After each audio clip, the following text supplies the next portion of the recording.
இங்கே பாரு, நான் ஆஃபீஸ் போயிட்டு வரேன். நீ கதவு சாத்தி உள்ளே தாள் போட்டு படுத்துக்கோ. யாராவது கூப்பிட்டாலும் எதுன்னு கேட்க வேண்டாம். உங்கள் ஊர் மாதிரி ஏங்க ஏனுங்கன்னு போயிடாது, சரியா? இந்தா இதைய இந்த ஃபோனை கையில் வச்சுக்கோ.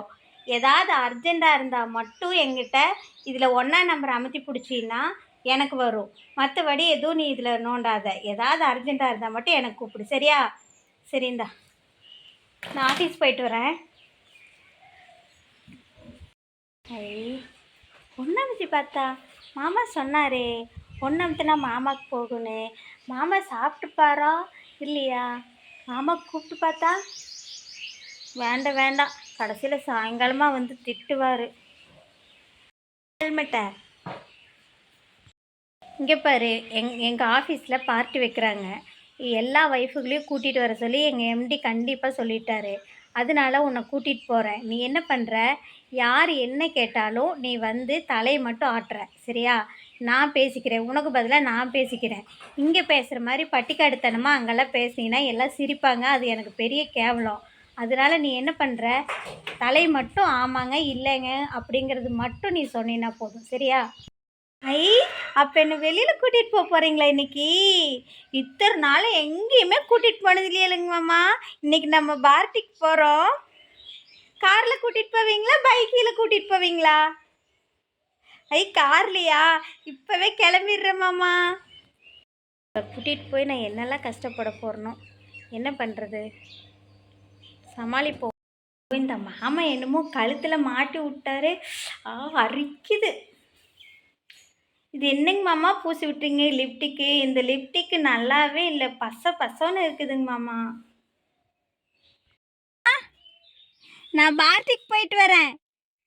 எங்கள் மாமா அவங்க ஆஃபீஸ்க்கு பார்ட்டிக்கு போகிறோம். போயிட்டு வரேன். தள்ளி உள்ளே விட்டு உட்காரு. இந்த சீட்டு பெல்ட் போட்டு உட்காரு. சீட்டு பெல்ட் போட தெரியுதா? ஒன்றா போட்டு உட்காரு.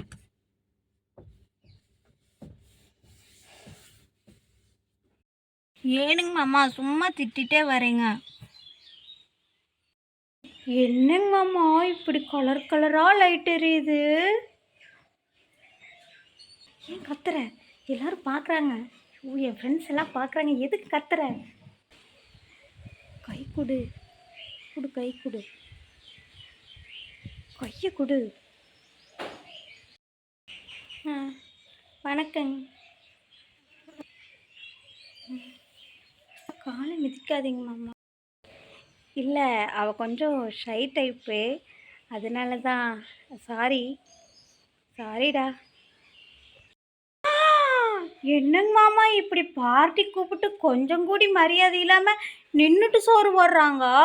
எங்கள் ஊர்லையெல்லாம் இந்த மாதிரி விருந்து வச்சாங்கன்னா தலைவாழையில நீட்டமாக வெட்டி 10 ஆட்டு கறியை போடுவாங்க. இது என்னங்க மாமா மரியாதையே இல்லையா? கொஞ்சம் கூடி விருந்து கூப்பிட்டுவீங்களுக்கு இப்படி எல்லாமே நின்றுட்டு சாப்பிட்றாங்க. ஒரு ஜேரும் கூடி வாங்கி போட முடியாதா? பெரிய ஆஃபீஸில் ஒரு ஜேரும் கூடி இருக்காதா உட்கார்றக்கு? ஈஸி, இதுக்கு கத்துறேன். இங்கெல்லாம் இப்படி தான் நின்றுட்டு தான் சாப்பிட்ணும். இது வந்து பஃபே சிஸ்டம். உங்கள் ஊரில் மாதிரி தலைவாழை விருந்தெல்லாம் போட மாட்டாங்க. இது வந்து நம்ம பிடிச்சதை போய் வாங்கி சாப்பிட்டுக்கலாம், பிடிச்சதை எடுத்து சாப்பிட்டுக்கலாம். உனக்கு என்ன வேணுமோ போய் நீ வாங்கி சாப்பிடு. ஆமாம், இந்த டவுனுக்குள்ளே என்ன பஃபே சிஸ்டம் என்னெல்லாம் சொல்கிறீங்க? என்ன நாகரிகமோ மரியாதை தெரியாத ஊராக இருக்குது இது. பாத்தியாடா, ஒரு பட்டிக்காட்டை பிடிச்சி என் தலையில் கட்டி வச்சுட்டு எங்காவது வெளியில் ஆசையாக கூட்டிகிட்டு போக முடியுதா? ஒன்றா எது எடுத்தாலும் இன்டீசெண்டாக நடந்துக்கிறாடா. எல்லாரும் எனக்கு அசிங்கமாக போச்சுடா ஃப்ரெண்டுக்கு முன்னாடி. இந்த மாதிரி இன்னசென்ட் மனைவி கிடைக்கிறதுக்கு நீ ரொம்ப கொடுத்து வச்சுருக்கணும்டா. ரொம்ப அப்பாவியான பொண்ணு, நல்லா பார்த்துக்க. ஆமாடா, இப்போ என் லைஃபையே எடுத்துக்கோ. நல்ல நான் மாடர்னான பொண்ணும் நல்லா படித்த பொண்ணாக அழகான பொண்ணாக வேணும்னு சொல்லி அந்த மாதிரி கல்யாணம் பண்ணிட்டு வந்தேன். இப்போ என்னோடய லைஃப் எப்படி இருக்குன்னு பார்த்தியா? அவள் கெட்ட வழிகளில் போய் என்னை விட்டே போயிட்டா. இப்போ நான் தனி கட்டையாக தனி மரமாக நிற்கிறேன். இது சில பேர் இப்படி தான்டா, மாடர்னாக இருக்கிறவங்கெல்லாம் சில பேர் இப்படி தான். அதனால் உனக்கு எப்பவுமே இன்னசென்ட் பொண்ணுங்க எப்பவுமே பாசமாக இருப்பாங்க, கணவருக்காக உயிரை கொடுக்குற பொண்ணுங்களாக இருப்பாங்க, அன்பாக நடந்துக்குவாங்க. இந்த பொண்ணை நீ குழந்த மாதிரி பார்த்துக்கோடா. என்னோடய லைஃப் தான் மாடர்னாக வேணும் அழகாக வேணும்னு நினச்சி என் லைஃப் தான் இப்படி போச்சு. நீயாவது இந்த பொண்ணை நல்ல முறைக்கு பார்த்துக்கடா. அன்பை கொடுத்தீன்னா திருப்பி 1000 தடவை அன்பை திருப்பி கொடுப்பா. அந்த மாதிரி ஒரு கேரக்டர். நல்ல இன்னசென்ட் பொண்ணு. ரொம்ப நல்ல பொண்ணுடா. நீ நல்லா பார்த்துக்கோ. அழகான பொண்ணு வேணும்னு ஆசைப்படாதீங்க. அது நிலைக்காது. அன்பான பொண்ணு வேணும்னு ஆசைப்படுங்க. அப்போ தான் உங்கள் வாழ்க்கை நல்லாயிருக்கும். நன்றி, வணக்கம்.